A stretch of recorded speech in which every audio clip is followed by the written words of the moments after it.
您这一大清早去哪儿啊？戏不是还没演完呢吗？戏的结果我已经知道了，我在状元楼啊订了桌酒席，戏一完我就开锣。哎，对了，你给我盯着啊，有什么消息随时来报。是嘞。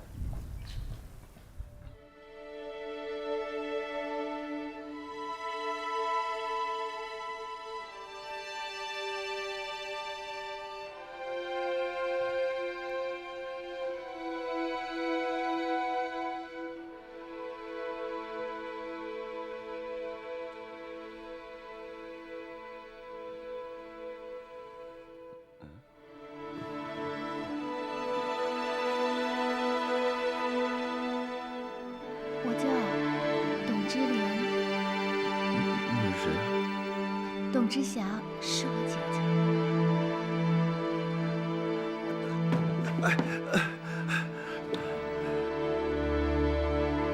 你怎么在这儿？昨天晚上我就一直在这儿。你昨天酒喝的太多了，我一直都没敢睡，怕你吐了。你姐呢？你姐董之霞哪儿去了？前几天就已经走了。不，我要我媳妇儿，我董之霞是我媳妇儿。咱们两个人已经拜过天地，做过夫妻了，我就是你的媳妇儿。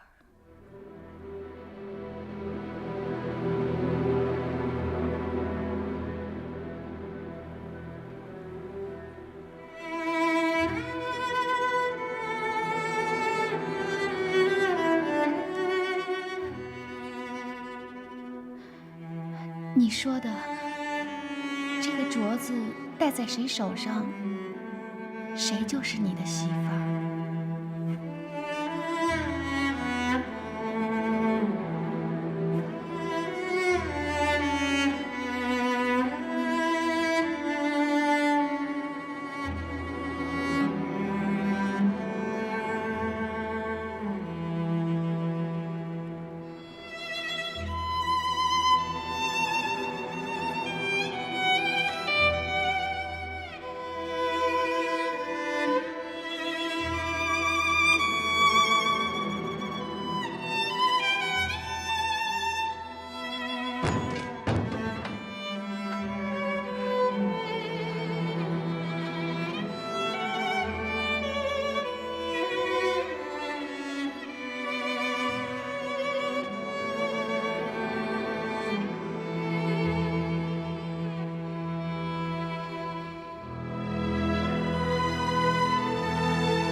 我爹说你是好人，让我顶替他。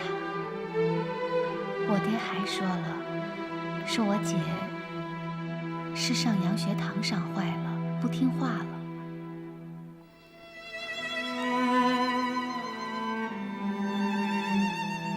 你别怪他。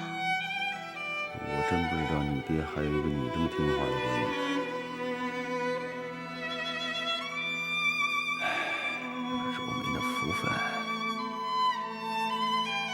你要去哪儿？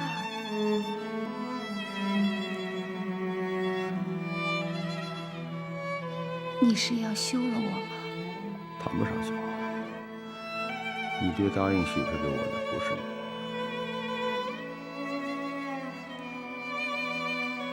昨天晚上我喝多了，有失礼的地方，你多担待。请你等一下，昨天晚上你确实喝多了，可能没有注意到这条红绸子。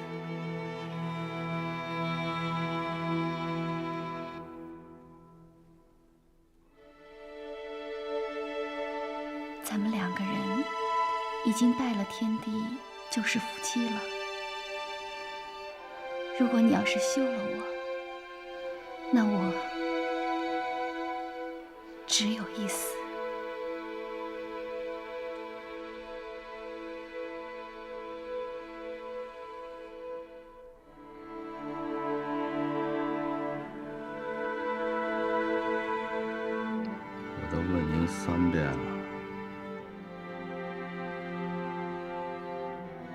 你为什么要这么做？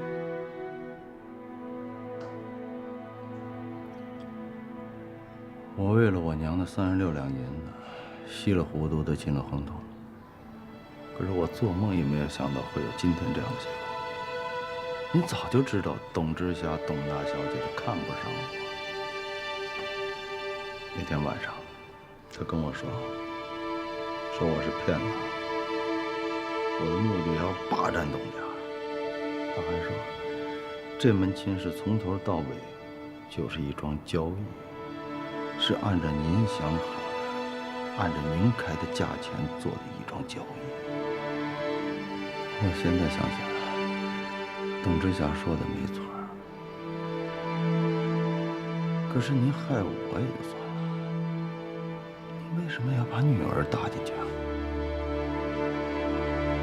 先害了董之霞，现在又是她的妹妹董之莲，为什么？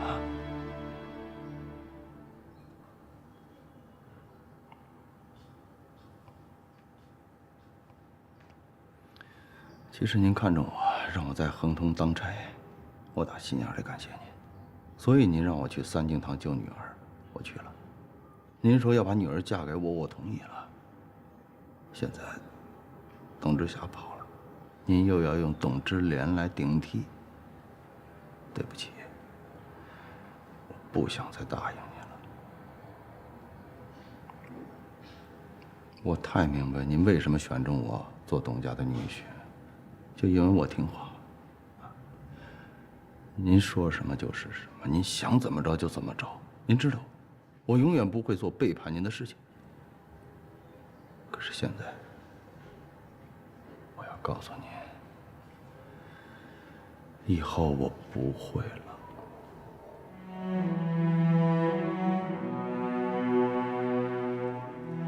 从前我就是个苦力，虽然穷。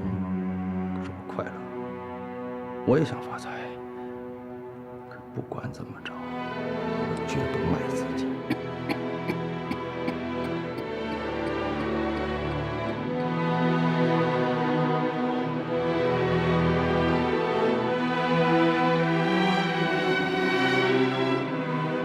费尽心思做了那么大的一个圈套让我钻，你现在满意了吗？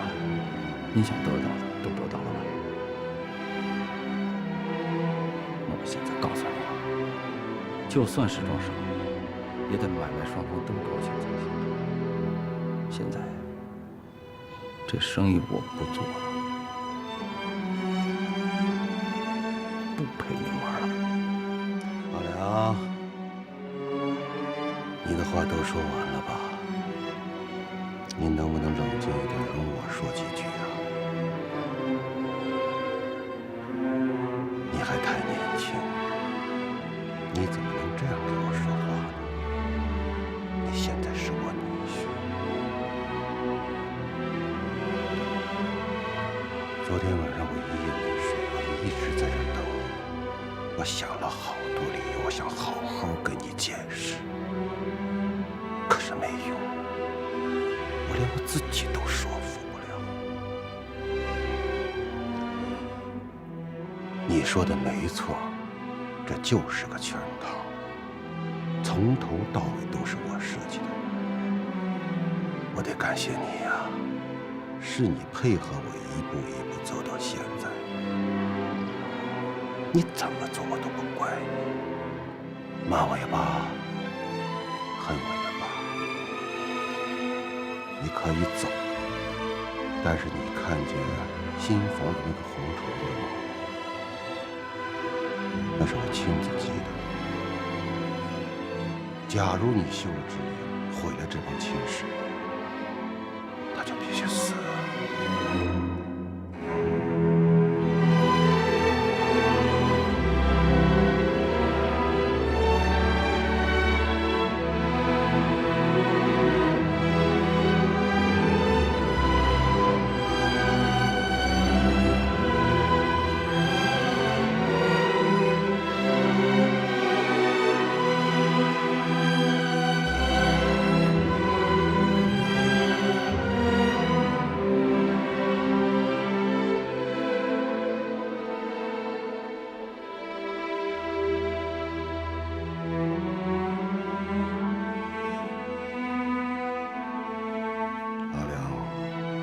你怎么做，我董路海都认。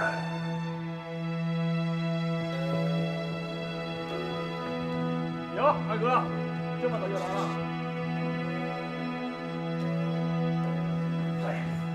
少爷，料事如神呢。走了？走了，滚回家去了。我喝一口啊，我这一路小跑过来的。那另一个上吊了？上吊？谁上吊？你怎么打探的消息啊？这戏它都有高潮的，你不死个一个两个的，怎么收尾啊？接着探去。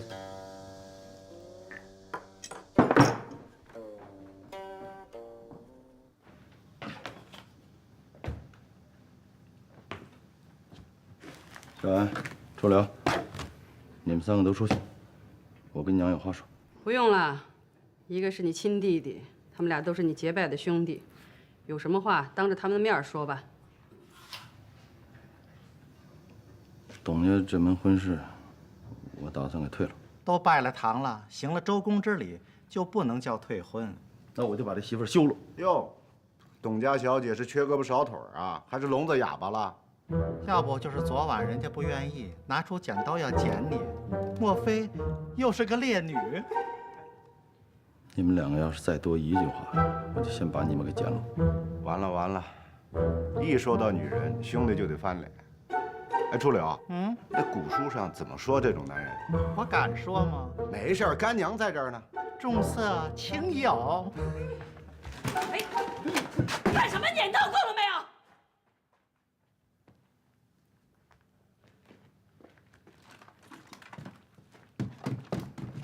你有什么话不会好好说呀？这事儿您还真得听我好好说。不用说了，这事儿前前后后、原原本本，你老丈人董老爷早就告诉我了。不就跑了一个顶了一个吗？又怎么了？啊，没让你称心如意，你觉得委屈了是吧？我早就跟你说过，豪门难入。你看看那个董家大小姐，喝过洋墨水啊，进过洋学堂，逃婚这种事儿她都能干得出来。我觉得这种媳妇儿不要也罢。这要将来成了亲，还指不定干出什么事儿来。不是你说成亲为啥呀？不就为两个人踏踏实实过日子吗？你看看他，男不男女不女，招摇过市，他是能跟你踏踏实实过一辈子的人吗？我反正觉得人家这董家二小姐挺好，挺好。就是干什么你？娘虽然没见过他，就凭这一条，他听父母的话，我觉得这孩子就孝顺就好。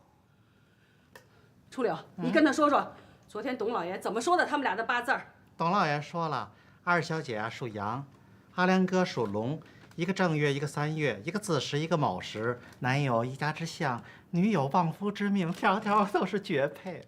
听见了吗？听见了吗？听见了没有，阿良？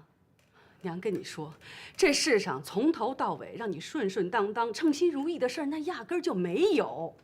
你都娶了这样人家的小姐了，你还不知足啊？啊？我明白了，这事儿就是我一个人蒙在鼓里，你们都是串通好了的。是串通好了，串通好的，传统好了。娘，从小到大啊，我样样都听您的，是吧？这事儿，我想自己做主。你要自己做主是吧？好，就这件事听你的，其他的都听我的，对不对？对。那我问你，那镯子戴在谁手上？啊？我当初怎么跟你说的？那镯子戴在谁手上，我就认谁是周家的儿媳妇儿。可是我，你应了的呀！那镯子戴在谁手上？你说呀？你说呀？戴在谁手上？娘，您这是把儿子往绝路上逼啊！那你想怎么着？啊？你把董家二小姐逼到绝路上，让她吊死啊？那您就不怕您儿子先吊死啊？好，你去回去把她休了，让她上吊，然后你娘接着吊死。我也吊死。周家几代本分人，就没干过这种缺德的事儿。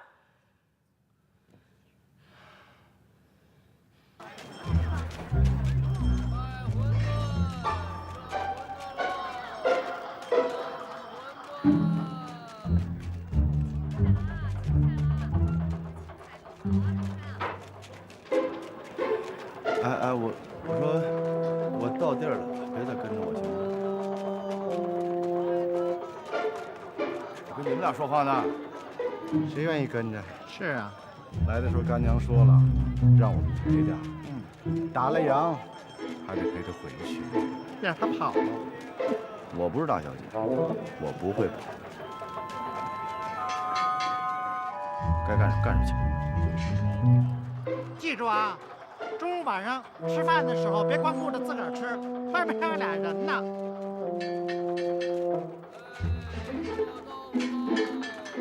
素柳，真等啊？等啊，杨哥，我饿了，我买俩包子去。去。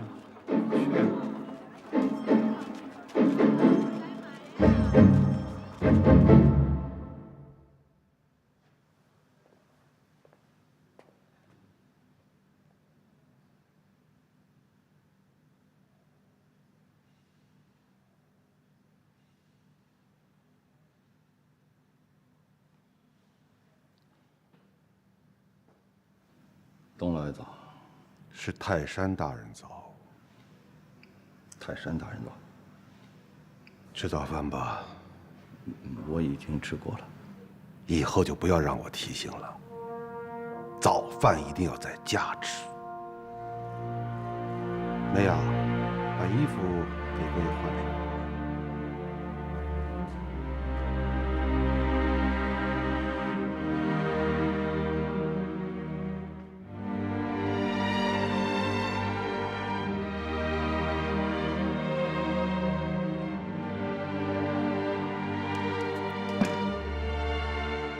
大家听好了，今后恒通，无论大事小事，一律我姑爷说算。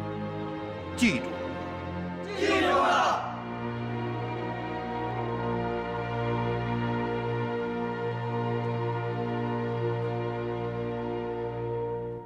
这回是看不懂了，戏码全变了。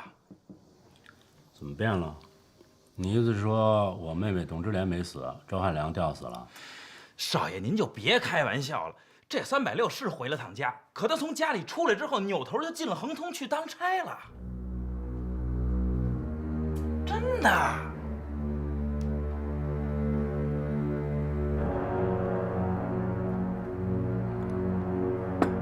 他倒还真是不挑食啊。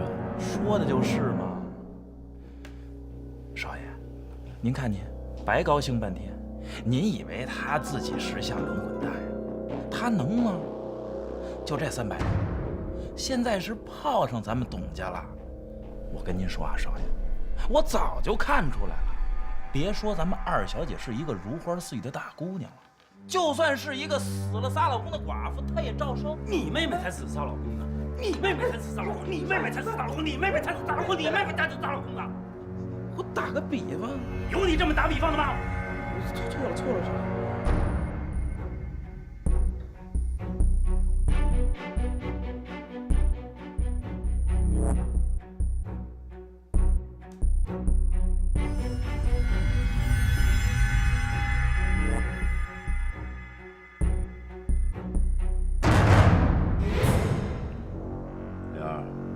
哎，你说这个360什么时候才能从恒通滚蛋？这个有老爷在那儿护着呢。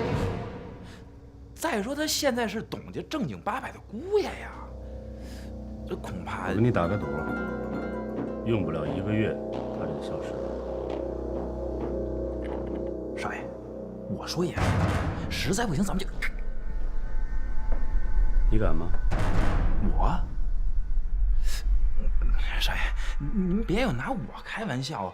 我这鞍前马后跟着您，我上有老下有小的，您这么说你是不敢了？啊，真不敢。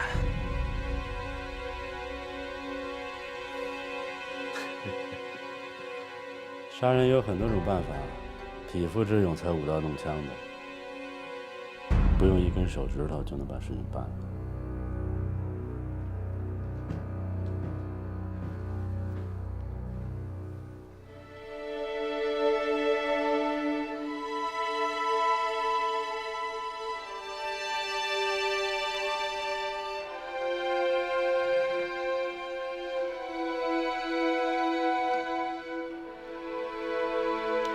回来了。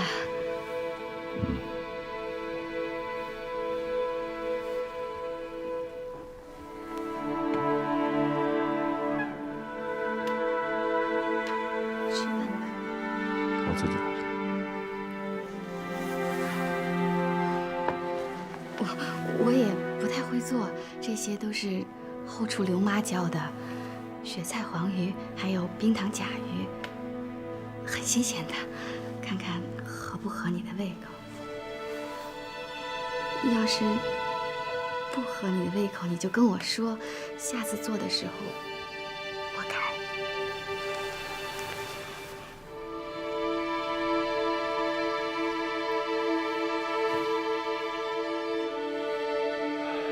快吃吧。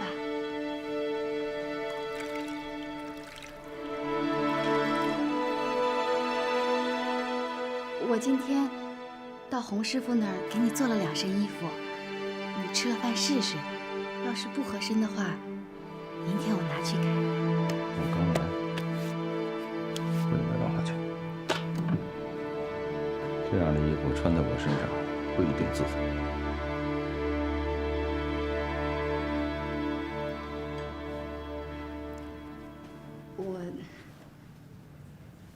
我就做了2身，你现在在杭通管着事，这出出进进的，得有个样子，也算是对存户的尊重。要不然的话，挑理的人该说你看不起人家了。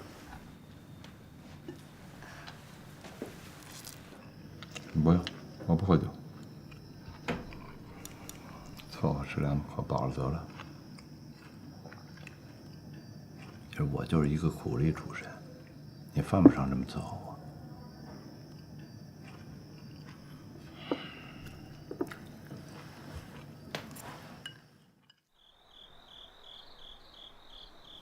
我爹说，你是我的丈夫，我得好好伺候你。我知道你不喜欢我，可是我感激你。你毕竟没把我休了，我现在的命是你给的，所以做什么我都愿意。你为什么那么听你爹的话呀？我是2娘生的，娘生我的时候难产，死了。有算命的说我命硬克母，是大娘把我养大的。爹一直待我都很好的，我从小就很少出这个院子。爹每次从上海回来，都给我带很多很多的礼物。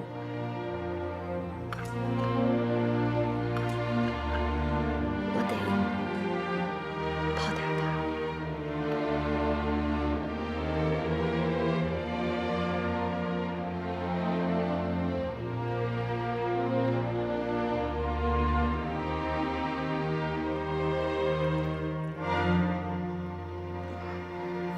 你先吃，我去给你打洗脚水。以后啊，每天回来都先烫烫脚，烫脚几发。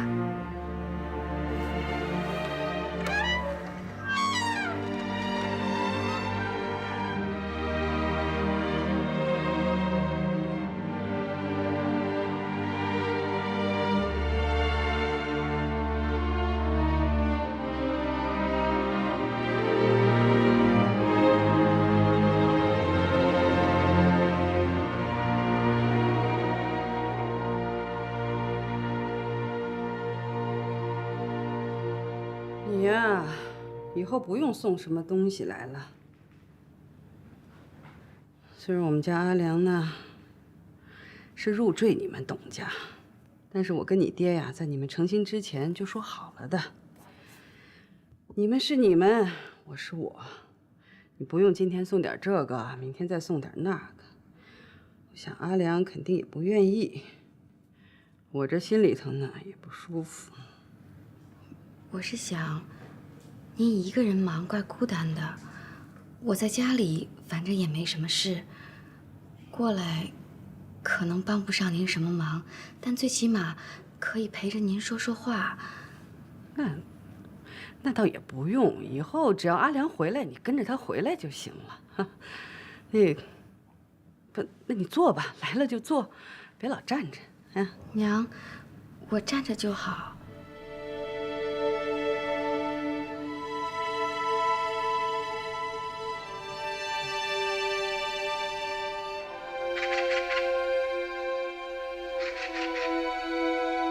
娘，阿良平时都喜欢吃什么？有没有什么特别的爱好？忌口的东西多不多？嗨，我们家阿良啊，穷人家的孩子，没那么多讲究，知冷知热的就行了。你能说这些话，娘也就知足了。还有件事，阿良做梦的时候老是念叨，说汉晨要是不好好读书，就要揍他。我了解阿良的心思，所以我在三江学堂给兄弟报了名，学费也已经交上了。这个是我在家里给汉晨做的书包，过2天您就叫汉晨去上学吧。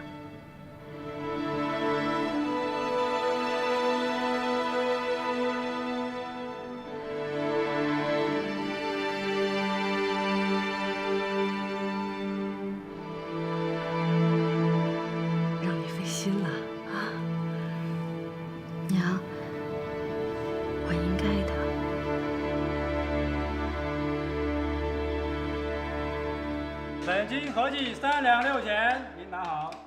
您办的下一位。报纯银25两。纯银25两。看来咱们恒通啊，这口气算是缓过来了。可是可以周转的现银实在是太少了。我想当务之急，应该是广开财源。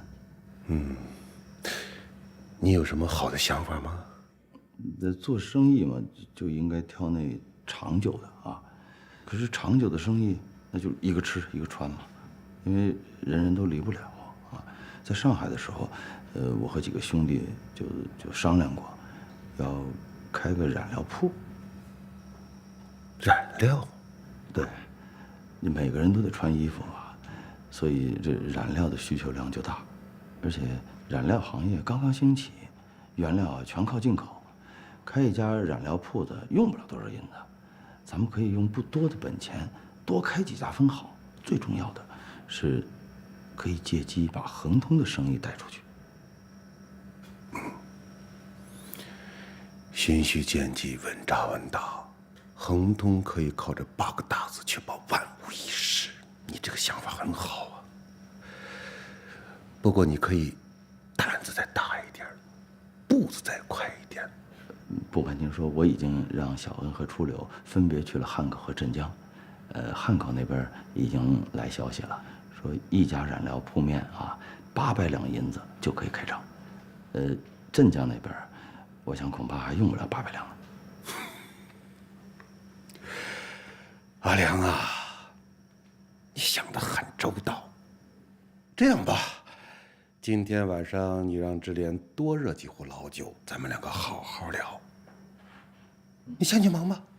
哎，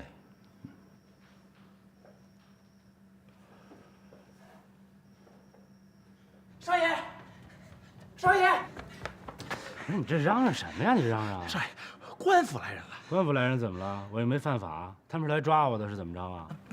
不是少爷，来的这位是候补道台宋进贤宋大人。等，宋进贤啊！我听这名字这么耳熟啊！少爷，您忘了，这个宋进贤就是原来在杭州富康给胡大先生当差的那个宋进贤。后来人家不知道什么时候投靠了李中堂，现在是李中堂的红人，候补道台，还兼办上海军务。宁波知县孙世禄孙大人亲自陪着来的，来拜见老爷。拜见老爷，那他没说什么事儿？就说是久仰咱们董家的名望，特来拜见。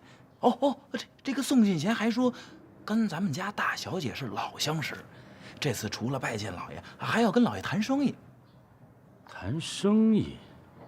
叫你们家老爷快一点，这宋大人当着差呢，一共就在宁波逗留3天，日程排得满满的。已经派人去钱庄催老爷了。小民董之恒参见2位大人。这位是董大公子，久仰久仰，岂敢岂敢。在护康的时候听令妹说起过你，今日得见，荣幸荣幸。宋大人的登门，我们董家是蓬荜生辉，三生有幸。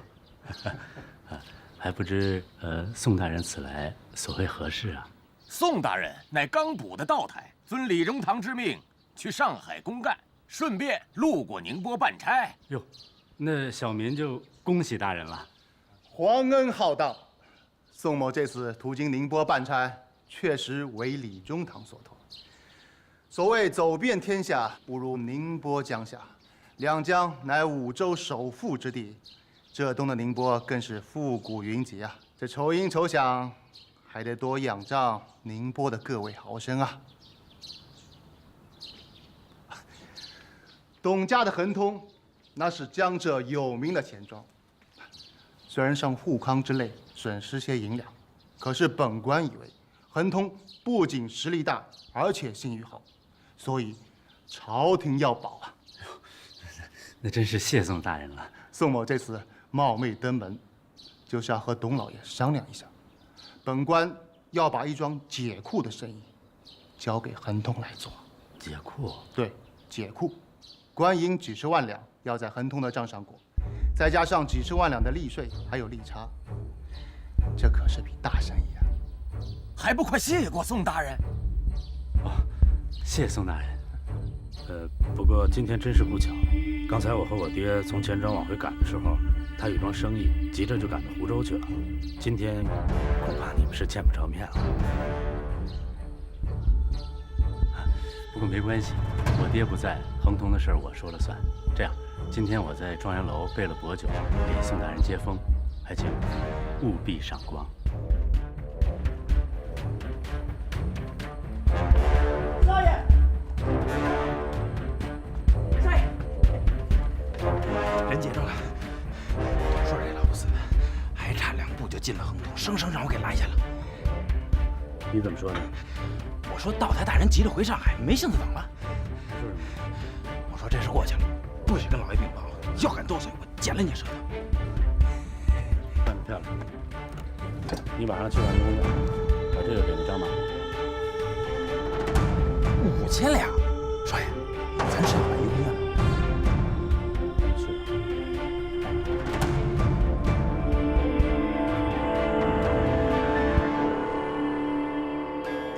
虽然说宁波是个小地方，但你要说到吃的，还真不比京城差。来。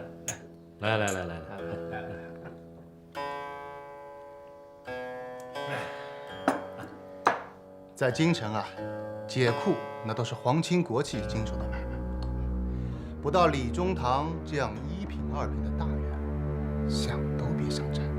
是，还是得托宋大人的鸿福，托李中堂李大人的鸿福。我敬你。贤弟，先别急着喝酒。这天上掉馅饼，地上捡银子的好事，你说这宁波这么多的钱庄，我都放着不炒，为什么单找你恒通？那今天宋大人不是说了吗？是因为你厚爱我们恒通，要保我们恒通。装傻。孙大人在此，正好当个证人。我呢，就打开天书说，除了遵李中堂之命，途经宁波办差，我还存了点私心，我是来提亲的。你妹妹董之霞，董大小姐，我仰慕已久，不知道董家是否愿意答应这门亲事呢？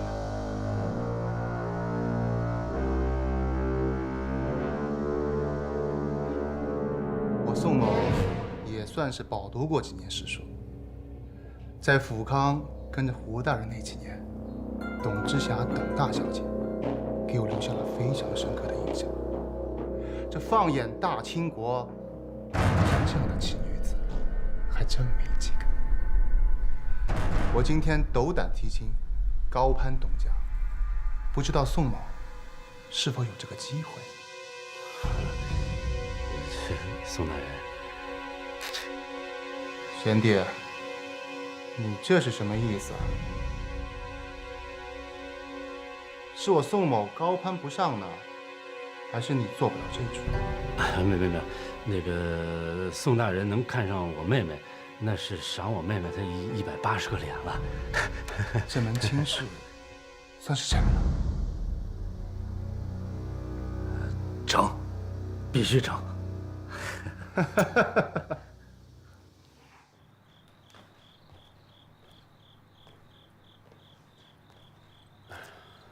这凉风一吹，神清气爽啊！没想到知莲的手艺还不错。阿良，爹，您说，你叫我什么？啊，我都听见了。人生就是这样，兴起月落，有得有失。知莲不错，你要好好善待她。我记住了。爹，我知道您是想知晓了，事情都过去了，您要是想他，就差人把他找回来吧。你不恨他？不会。知霞小的时候就是一个不一般的孩子，读书过目不忘，字也写得漂亮，学堂的先生个个都喜欢他。我就纳了闷了，这是不是我董如海的命啊？就这么一个勤学懂事，偏偏就是个女的。人就是这样，你越看重他，越关心他，可他做的事最让你伤心。走吧，走了好啊，走远了心静。你赶快回去吧，别让知莲等急了。爹，你也早点休息。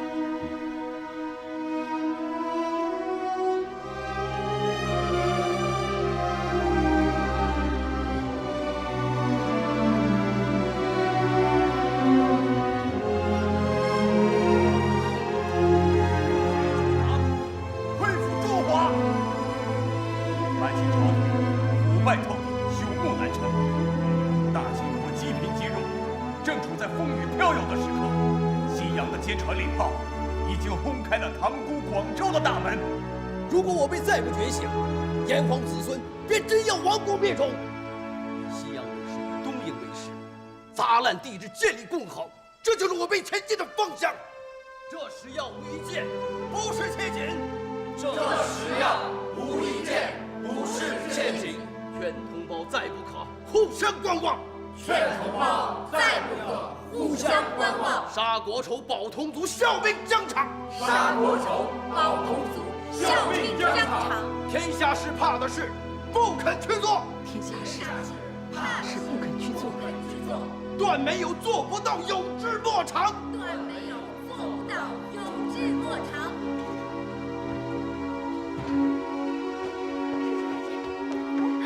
下课了。同学们都在跟张先生热烈的讨论呢。回头说的真是太好了，我这一回头才发现自己这10几年算是虚度了。我小的时候在宁波，总觉得我们杭州的柜台呀好高好高，这个下街特别大，出来才知道宁波真是太小了，世界太大了。说真，张先生真了不起。你说我为什么一听他的课就热血沸腾呢？你上过洋学堂，悟性高，他一讲你就懂，这说明你们志同道合啊。那张先生到底是个什么样的人啊？张家也是苏州的名门望族，张家在苏州和上海都有很多产业。张先生东瀛留学回来之后，变卖了大量的家产，都偷偷捐献给了革命。他真是一个纯粹的革命者。我太想参加你们的组织了，我觉得只有跟着你们一起革命，我才有希望，中国才有希望。革命不是口号，是行动。张先生，我愿意行动。那你做好杀人的准备了吗？杀人？杀人。还有一个结果，就是被人杀。革命就是需要流血，要牺牲，要抱着必死的决心。